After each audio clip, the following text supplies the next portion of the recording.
Bonjour à toutes et à tous. Bienvenue dans cette nouvelle vidéo.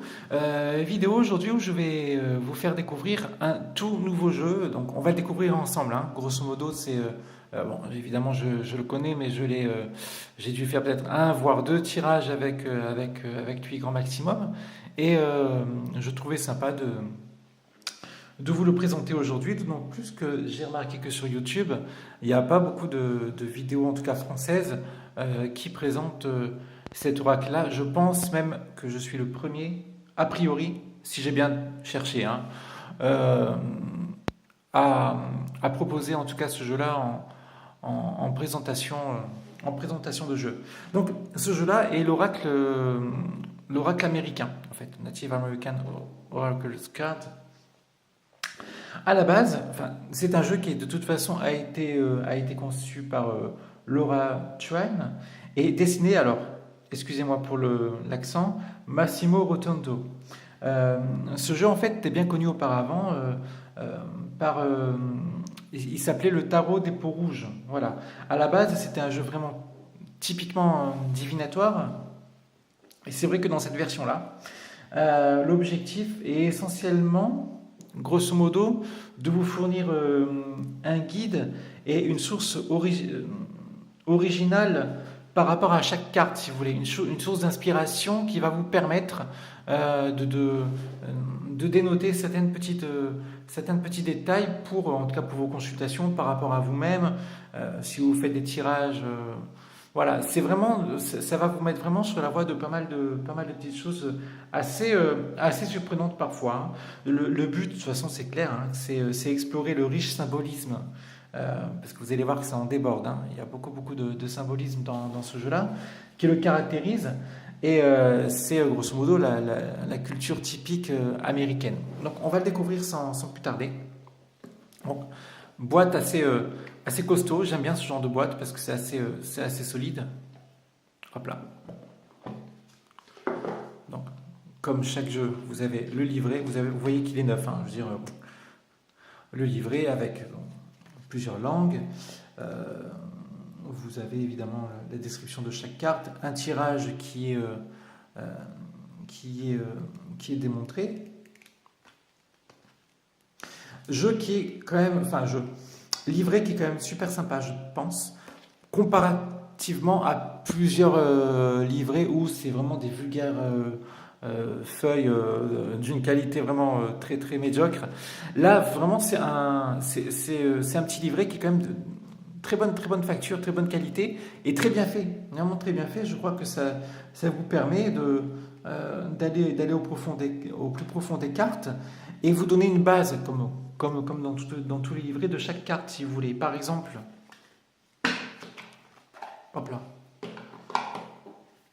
voilà le jeu. Cette première carte, dans ce livret-là, nous parle de la voûte céleste. Alors, la voûte céleste s'ouvre dans le ciel comme un livre sacré, prêt à révéler des vérités universelles et des desseins individuels. Après, vous avez des mots-clés. Certitude, vérité, changement, renaissance, renouveau, destin. Alors, personnellement, c'est vrai que quand j'entends renaissance, renouveau, même destin, et qu'on voit le chiffre 1, on peut sans doute croire également qu'il y a une base de numérologie là-dedans, parce que c'est vrai que le 1, en termes de numérologie, c'est le départ de quelque chose, c'est le renouveau, c'est le commencement, c'est le début. Enfin, c'est vraiment la première pierre à l'édifice, si vous voulez. Donc, ce jeu également appelle pour moi à une certaine, dans certaines cartes, à une certaine dose de numérologie. Donc, voilà le jeu sans plus tarder. Regardez les cartes. C'est vrai que c'est un jeu qui est quand même assez super sympa où on arrive de toute façon à puiser par rapport à ses ressentis, par rapport à ce qu'on ressent quand on observe pas mal de cartes, euh,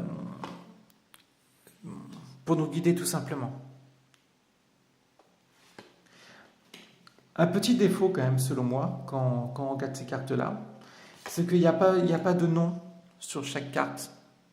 Alors est-ce que c'est pour que vous puisiez dedans, pour que vous vous dites bon, qu'est-ce qui se passe, qu'est-ce que je ressens par rapport à ce jeu-là? Qu'est-ce que je vois comme détail? Là, effectivement, on voit du feu, donc ça peut laisser sous-entendre peut-être une certaine passion, le feu. C'est vrai que, alors, la dernière fois, ironie du sort, hein,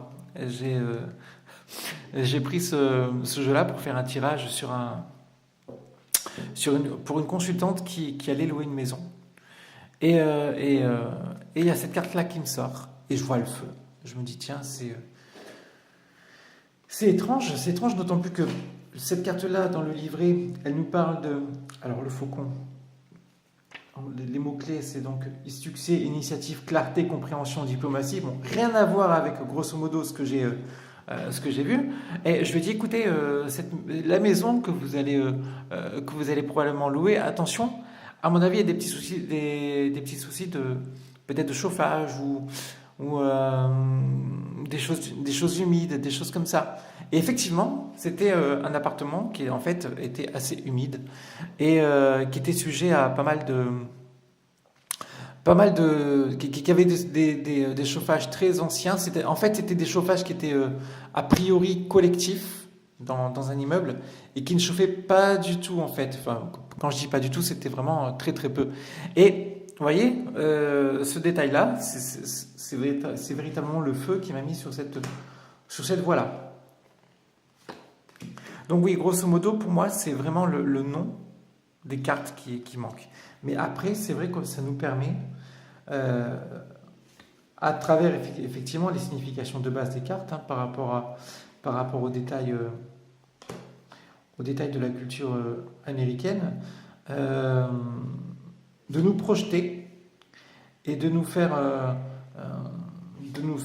avoir une lecture, mais vraiment typique par rapport à chaque carte, tout simplement. C'est vrai que généralement, les cartes, j'utilise pas beaucoup. Enfin, les cartes. J'utilise les cartes, mais donc les livrets qui nous disent, voilà, chaque carte veut dire ça, ça, ça et ça. Effectivement, on peut s'en servir pour éléments de base, mais personnellement, je m'en sers pratiquement pas. Pour moi, c'est ce que je ressens. Voilà, c'est ce que je perçois dans les cartes qui me fait avoir mes lectures personnelles. Ouais, tout simplement. Là, par exemple, cette carte-là, moi, je vois quelqu'un qui fait de la musique. Bon, bah, je dirais que c'est plutôt une carte qui a vocation à être dans le domaine artistique, dans le domaine de la création, effectivement, dans le domaine musical. Voilà, beaucoup de choses. Mais on voit que c'est véritablement des cartes qui sont très, très bonne qualité également. Le dos de carte est très bien fait. On sent que c'est pas souple. C'est pas comme le jeu que je vous avais fait découvrir dans une ancienne vidéo, l'Oracle des miroirs, où le jeu était magnifique. Mais alors les cartes étaient vraiment très souples. Là, pour le coup, on sent que c'est une très très bonne qualité. C'est vraiment de très bonne qualité. Cette carte-là pourra nous parler de relationnel, de discussion, mais également peut-être même de duel. Hein. On voit qu'ils sont quand même, ils sont pas. Quand on regarde vraiment leur visage, ils ont l'air ils n'ont pas l'air commodes l'un vis-à-vis de l'autre. Donc à mon avis, un duel en perspective également. Cette carte nous parlera effectivement de voyage, de déplacement, peut-être même de personnes qui sont dans un travail indépendant, de commerce, de commercial peut-être.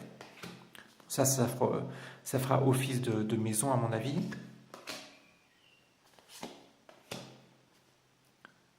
J'aime beaucoup cette carte-là, très belle. Elle m'inspire bien, j'aime bien.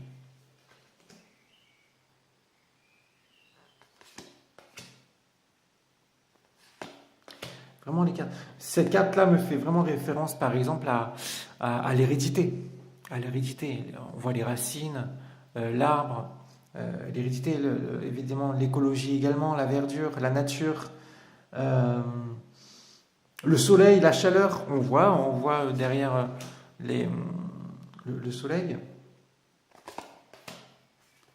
Vraiment un jeu où on peut arriver, à mon avis, à dénoter pas mal de petites choses. Cette carte-là pourra me faire parler moi également. Je ne sais pas vous ce que vous en pensez derrière, et vous pourrez aisément partager, en tout cas, partager vos impressions dans cette vidéo-là. Mais personnellement, cette carte me donne l'impression de parler de travail, en tout cas de matériaux, de construction, de bricolage.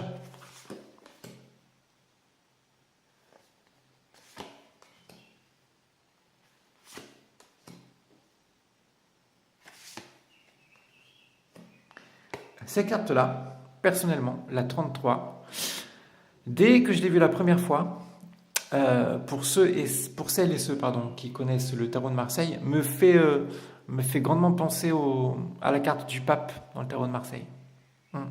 Quelqu'un à l'écoute comme ça, qui est là, qui écoute patiemment ce qu'on lui dit, et qui est là pour conseiller. Quelqu'un qui inspire également quelqu'un qui a l'air assez stable, mais également, quand on fait 33, le 33, c'est vrai que typiquement en numérologie, ça peut être un chiffre non réducteur, c'est clair, mais si vraiment on réduit, ça nous amène au chiffre 6. Le 6, c'est véritablement également le socle familial, c'est la famille. Et ça peut nous parler également d'une certaine stabilité, d'un père de famille qui est là, qui est vraiment le socle d'une certaine hiérarchie, si vous voulez. Donc c'est vrai que voilà, par rapport à ce jeu-là, c'est un jeu qui est très beau, très complexe à la fois, mais où je pense qu'on peut vraiment, tout un chacun, y voir notre miroir, tout simplement, et ce que l'on ressent par rapport à diverses situations, tout simplement. C'est un jeu que je vous conseille néanmoins, parce que même en termes de collection, ça reste un jeu magnifique qui a vraiment beaucoup de belles choses. De toute façon, ces cartes-là vous permettront de comprendre un peu la façon dont les idées et les images de la culture américaine sont quelque part devenues une partie intégrante de la conscience collective. On est un peu dans cette manière-là. Et grosso modo, c'est ce que je vous ai dit tout à l'heure et ce que je vous ai répété à plusieurs reprises. La manière dont vous réagirez par rapport à ces cartes pourra vous en dire, à mon sens en tout cas, bien plus sur vous-même. Donc vraiment un jeu qui vaut la peine. J'espère que cette vidéo vous a plu. N'hésitez pas à commenter, à partager, à aimer cette vidéo. Je m'excuse parce que c'est vrai que ça fait un certain temps que je n'ai pas publié de vidéo, mais j'ai été débordé par le travail. D'ailleurs, j'en profite pour remercier les consultantes et les consultants qui m'accordent leur confiance. C'est quelque chose d'exceptionnel pour moi. Et puis, sachez que de toute façon, effectivement, mon activité, ça reste mon activité parce que c'est un travail, mais que vous aidez au fil du temps, que ce soit par des séances de développement personnel par rapport au tarot de Marseille, par rapport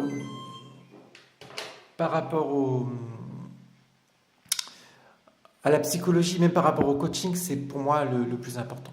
Donc je vous remercie à toutes et à tous, je vous souhaite un très bon dimanche, une très bonne fête du 1er mai et travaillez pas trop. Allez, belle journée à vous, prenez bien soin de vous et à très bientôt.